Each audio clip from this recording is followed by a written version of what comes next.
ৰকিবুল হুছেইনে মাত্ৰ আমাক লিখি দিলেই হ'ল যে গো মাংস বেন কৰিব লাগে, আমি বেন কৰি দিম। আৰু তেনেকুৱা কথা লিখি দিলে অহা ইলেকশ্যনত ময়ে মানুহক ক'ম যে কংগ্ৰেছক ভোট দি দিয়ক। কংগ্ৰেছ চৰকাৰবিলাকেতো আমাতকৈ বেছিয়ে লোন লয়। লুৰিণজ্যোতি গগৈ আমাক লিখি দিয়ক অৰুণোদয় নালাগে বুলি, তেতিয়া বিবেচনা কৰি ল'ম। যেতিয়া বিধানসভাত তেওঁ জিকি আহিব তেতিয়া তেওঁ কথাবোৰ বুজি পাব। অখিল গগৈক নাম মই লগাব পাৰোঁ, তেওঁ ইমান মোৰ ভিতৰুৱা কথা গম পায়। মোৰ একাউণ্টেণ্ট নেকি? তেতিয়াতো মানুহে তেওঁকে ডাউট কৰিব যে লগতে থাকে নেকি বুলি, যে ভিতৰুৱা কিবা গোপন বুজাবুজি আছে নেকি। বদৰুদ্দিন আজমেলৰ বিদায় হ'ল। মইতো আৰু বাকচত উঠি ক'ব নোৱাৰো যে আপুনি ভোটটো নিদিব বুলি, কিন্তু মই এটা কথা কওঁ যে বিজেপিৰ আদৰ্শক ভাল নাপায় যদি ভোট নিদিব। 5-6 বছৰ পিছততো চবেই নিজে নিজে বিজেপিক ভোট দি দিব। আমি ইমান কাম কৰি আছো। মন্ত্ৰীসভাটো বহুত ডাঙৰ সংশোধন হয়, বৰাক উপত্যকাৰ পৰাই এজন ল'ব লাগিব। কমলক্ষ দেউৰ প্ৰশ্ন হৈছিল, তেখেতে এতিয়া দলত যোগদান কৰা নাই, কিন্তু যোগদান কৰিব লাহে লাহে। কেতিয়া দলত যোগদান কৰিব? তেওঁক সুধিব লাগিব, মই কেনেকে ক'ম।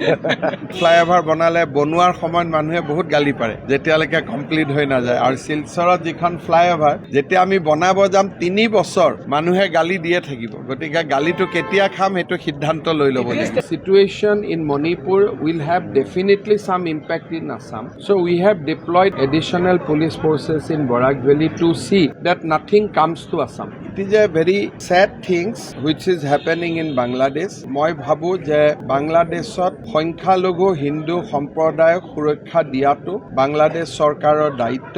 অসমৰ সীমান্ততো সুৰক্ষা ব্যৱস্থা কটকটীয়া হৈ আছে, কিন্তু ডেইলি যিখিনি মানুহক আমি ধৰি আছো ইয়ালৈকে আহোঁতে তাৰতো ফটোগ্ৰাফ টুইট মই সদায় দিয়ে থাকোঁ, আপোনালোকে দেখা পায়ে আছে কোন আহিছে কোন অহা নাই। हम लोग का जो प्रेयर है, बांग्लादेश का जो हिंदू लोग है उनका साथ है। हम लोग चिंतित हो, परेशान भी हो, लेकिन मैं विश्वास करता हूँ कि मोदी जी कुछ ना कुछ हल निकाल लेंगे। ৰকিবুল হুছেইনে মাত্ৰ আমাক লিখি দিলেই হ'ল যে গো মাংস বেন কৰিব লাগে, আমি বেন কৰি দিম। আমিতো ভালেই পাওঁ, আমিতো বিচাৰিয়ে থাকোঁ। তেওঁলোকেহে বিধানসভাত আপত্তি কৰে। গতিকে এতিয়া যদি ৰকিবুল হুছেইন আৰু ভূপেন বৰাই কৈ দিয়ে যে গো মাংস বিজেপিও খাব নালাগে, এজিপিও খাব নালাগে, কংগ্ৰেছেও খাব নালাগে, তাতকৈ ভাল কাম কি হ'ব পাৰে? আৰু তেনেকুৱা কথা লিখি দিলে কংগ্ৰেছ দলে অহা ইলেকশ্যনত ময়ে মানুহক ক'ম যে কংগ্ৰেছক ভোট দি দিয়ক। লুৰিণজ্যোতিয়ে কালি অভিযোগ এটা আনিছে যে আপুনি 1.5 লাখ কোটি টকা লোনত লৈ আছে, য'ত নেকি ভগৱান, তেওঁক বহুতবাৰ বিধানসভাত বুজাই দিয়া হ'ল যে লোন কেতিয়া লয়, কেনেকে লয়। একেটা কথাকে বাৰে বাৰে কিমান বুজাই থাকিব? কিবা যদি মই বেয়া কাম কৰিলোহেঁতেন তেতিয়াহ'লেতো ভাৰতবৰ্ষৰ বাকী চৰকাৰৰ পৰা, দিল্লীৰ পৰা, ৰিজাৰ্ভ বেংকৰ পৰা কিবা এখন চিঠি আহিলেহেঁতেন নহয়। আৰু কংগ্ৰেছ চৰকাৰবিলাকেতো আমাতকৈ বেছিয়ে লোন লয়। লোন লোৱাৰ নিয়ম আছে, যিমান আপোনাৰ আয় হয় তাৰ 3% আপুনি লোন ল'ব পাৰে। যেতিয়া বিধানসভাত তেওঁ জিকি আহিব তেতিয়া তেওঁ কথাবোৰ বুজি পাব। কেৱল বেনিফিচিয়াৰী আঁচনি বা অৰুণোদয় দিয়াৰ কাৰণে বোলে লোন লওঁ বুলি তেনেকুৱা তেওঁলোকে অৰুণোদয়টো নালাগে বুলি কৈ দিয়ক। লুৰিণজ্যোতি গগৈ আমাক লিখি দিয়ক অৰুণোদয় নালাগে বুলি, তেতিয়া বিবেচনা কৰি ল'ম। অখিল গগৈয়ে কৈছে 3000 কোটি টকা অসমৰ আপুনি খৰচ কৰিছে যাৰ ফলত। তেওঁক মোৰ একাউণ্টেণ্ট নেকি? তেওঁ ইমান মোৰ ভিতৰুৱা কথা গম পায়। তেতিয়াতো মানুহে তেওঁকে ডাউট কৰিব যে লগতে থাকে নেকি বুলি, যে ভিতৰুৱা কিবা গোপন বুজাবুজি আছে নেকি। আৰু এটা অভিযোগ উত্থাপিত হৈছে যে সংখ্যালঘু সমষ্টিবিলাকত বদৰুদ্দিন আজমলো যিহেতু এতিয়া প্ৰায় অষ্টমিত হৈছে, গতিকে অখিল গগৈক বোলে আপুনি লগাই সেই সমষ্টিবিলাক দখল কৰাৰ এটা।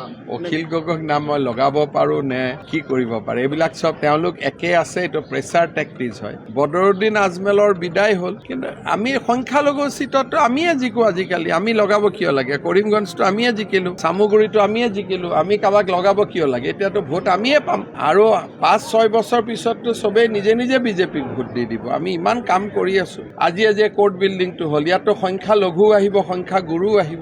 ইমান কাম হৈ আছে, সকলোৱে আমাকে ভোট দিব 2 দিন পিছত। 26ত সংখ্যালঘুৰ ভোট আপোনালোকৰ পক্ষত যাব। আমি খুজিব নালাগে, মানুহে নিজে দি দিয়ে। মইতো আৰু বাকচত উঠি ক'ব নোৱাৰো যে আপুনি ভোটটো নিদিব বুলি, কিন্তু মই এটা কথা কওঁ যে বিজেপিৰ আদৰ্শক ভাল নাপায় যদি ভোট নিদিব। যদি আদৰ্শক ভাল পাই ভোট দিয়ে তেতিয়ানো মই কেনেকে মানা কৰিব পাৰোঁ? মন্ত্ৰীসভাটো বহুত ডাঙৰ সংশোধন হয়, বৰাক উপত্যকাৰ পৰাই এজন ল'ব লাগিব।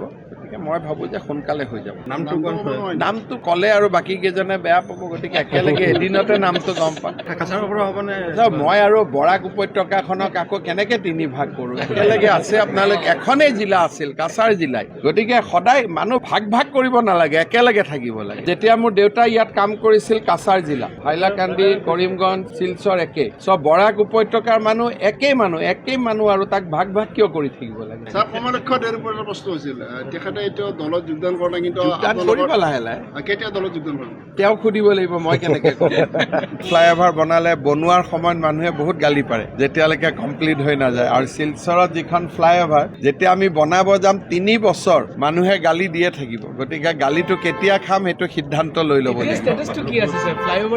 ফ্লাইঅভাৰ ষ্টেটাছটো ইচ্ছা কৰিলে আজিৰ পৰাই বনাব পাৰোঁ, তেনেকুৱা কোনো কথা নাই, কিন্তু ইলেকশ্যনৰ আগত মানুহৰ গালি খোৱাটো ভাল হ'ব নে বেয়া হ'ব এইটো অলপ চাই লওঁ না।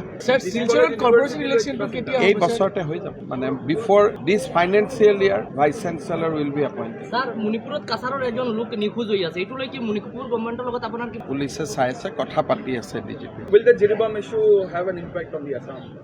I think situation in Manipur will have definitely some impact in Assam. So we have deployed additional police forces in Barak Valley to see that nothing comes to Assam. It is a very sad things which is happening in Bangladesh. Government of India has already reacted. Aru moi bhabu je Bangladeshot সংখ্যালঘু হিন্দু সম্প্ৰদায়ক সুৰক্ষা দিয়াটো বাংলাদেশ চৰকাৰৰ দায়িত্ব। প্ৰধানমন্ত্ৰী নৰেন্দ্ৰ মোদী ডাঙৰীয়াই বিভিন্ন কূটনৈতিক ব্যৱস্থাৰে বাংলাদেশ চৰকাৰে যাতে হিন্দুসকলক সুৰক্ষা দিয়ে তাৰ বাবে প্ৰচেষ্টা কৰি আছে, আৰু আমি সকলোৱে বিশেষকৈ সমগ্ৰ ভাৰত আজি বাংলাদেশৰ হিন্দু লোক সংখ্যালঘু লোকসকলৰ লগত থিয় হৈ আছে। তেওঁলোকৰ যি নিৰাপত্তাহীনতা, দুৰৱস্থা, যি ধৰণে তেওঁলোকক গ্ৰেপ্তাৰ কৰা হৈছে, অত্যাচাৰ কৰা হৈছে, আমি সকলো চিন্তিত হৈ আছোঁ। কিন্তু মই বিশ্বাস কৰোঁ যে প্ৰধানমন্ত্ৰী নৰেন্দ্ৰ মোদী ডাঙৰীয়াৰ নেতৃত্বত আমি বাংলাদেশত হিন্দু লোকসকলক সুৰক্ষা দিবলৈ সফল হ'ম। অসমৰ সীমান্ততো সুৰক্ষা ব্যৱস্থা কটকটীয়া হৈ আছে, কিন্তু আমি যি দেখি আছোঁ যে অসমলৈকে যি আহিছে, বাংলাদেশত থকা হিন্দু লোকটো অসমৰ ফালে অহা কোনো প্ৰমাণ আমি পোৱা নাই। কিন্তু ডেইলি যিখিনি মানুহক আমি ধৰি আছোঁ ইয়ালৈকে আহোঁতে, তাৰতো ফটোগ্ৰাফ টুইট মই সদায় দিয়ে থাকোঁ, আপোনালোকে দেখা পায়ে আছে কোন আহিছে কোন অহা নাই। ये बहुत चिंता की विषय है, और सनातनी ऐक्य मंच का जो प्रोसेशन है या आज सुतारकंडी में जो हो रहा है, वहाँ में तो हमारा बीजेपी का लोग भी गए हैं, तो उसी से आप पता चल सकता है कि हम लोग कितना चिंतित है। और हम लोग का जो प्रेयर है, बांग्लादेश का जो हिंदू लोग हैं उनका साथ है। हम लोग चिंतित हो, परेशान भी हो, लेकिन मैं विश्वास करता हूँ कि मोदी जी कुछ ना कुछ हल निकाल लेंगे।